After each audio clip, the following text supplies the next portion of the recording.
ನಮಸ್ಕಾರ ಸ್ನೇಹಿತರೆ, ನಮ್ಮ ಕನ್ನಡದ ಹೃದಯದಲ್ಲಿ ಎಂದಿಗೂ ಜೀವಂತವಾಗಿರುವ ಒಂದು ಹೆಸರು, ಅದು ಪುನೀತ್ ರಾಜ್ಕುಮಾರ್. ಅವರು ಕೇವಲ ನಟ ಅಲ್ಲ, ಅವರು ಒಂದು ಭಾವನೆ, ಒಂದು ಪ್ರೇರಣೆ, ಒಂದು ದೈವತ್ವ. 1975 ಮಾರ್ಚ್ 17ರಂದು ಜನಿಸಿದ ಪುನೀತ್ ರಾಜ್ಕುಮಾರ್ ಕನ್ನಡದ ದಿಗ್ಗಜ ನಟ ಮತ್ತು ಡಾಕ್ಟರ್ ರಾಜ್ಕುಮಾರ್ ಅವರ ಮಗ. ಚಿಕ್ಕ ವಯಸ್ಸಿನಿಂದಲೇ ಕ್ಯಾಮರಾ ಮುಂದೆ ಕಾಣಿಸಿಕೊಂಡ ಅವರು ಬಾಲನಟನಾಗಿ ಹಲವಾರು ಸಿನಿಮಾಗಳಲ್ಲಿ ಅಭಿನಯ ಮಾಡಿದರು.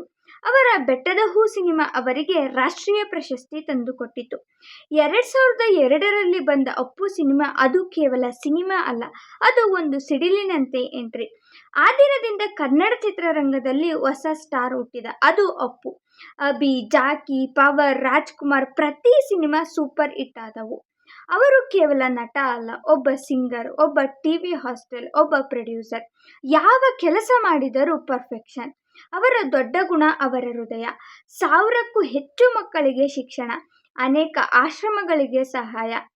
ಯಾವುದು ಪಬ್ಲಿಸಿಟಿಗಾಗಿ ಅಲ್ಲ, ಇದಕ್ಕಾಗಿ ಜನರು ಅವರನ್ನು ನಿಜವಾದ ಹೀರೋ ಅಂತ ಕರೆಯುತ್ತಾರೆ. ಅವರ ಕುಟುಂಬ: ಪತ್ನಿ ಅಶ್ವಿನಿ, ಮಕ್ಕಳು ಧೃತಿ ಮತ್ತು ವಂದಿತಾ. ಒಬ್ಬ ಸೂಪರ್ ಸ್ಟಾರ್ ಆದರೂ ಒಬ್ಬ ಸಿಂಪಲ್ ಫ್ಯಾಮಿಲಿ ಮ್ಯಾನ್. 2021 ಅಕ್ಟೋಬರ್ 29, ಆ ದಿನ ಕರ್ನಾಟಕ ಎಂದಿಗೂ ಮರೆತಿರಲಾರದು. ವ್ಯಾಯಾಮ ಮಾಡುವಾಗ ಹೃದಯಾಘಾತದಿಂದ ಅಪ್ಪು ನಮ್ಮನ್ನು ಬಿಟ್ಟು ಹೋದರು. ಆ ಕ್ಷಣ ಲಕ್ಷಾಂತರ ಜನರು ಕಣ್ಣೀರು ಸುರಿಸಿದರು.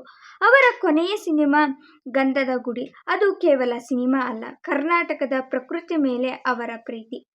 ಪುನೀತ್ ರಾಜ್ಕುಮಾರ್ ಅವರು ಇಂದು ನಮ್ಮ ಜೊತೆ ಇಲ್ಲ, ಆದರೆ ಅವರ ನಗು ಇದೆ, ಅವರ ಸಿನಿಮಾಗಳು ಇವೆ, ಅವರ ಸೇವೆಗಳು ಇವೆ. ಅವರು ಎಂದಿಗೂ ಸಾಯೋದಿಲ್ಲ. ಅಪ್ಪು, ನೀವು ನಮ್ಮ ಹೃದಯಗಳಲ್ಲಿ ಎಂದಿಗೂ ಜೀವಂತ. ನಾವು ನಿಮ್ಮನ್ನು ಎಂದಿಗೂ ಮರೆಯುವುದಿಲ್ಲ.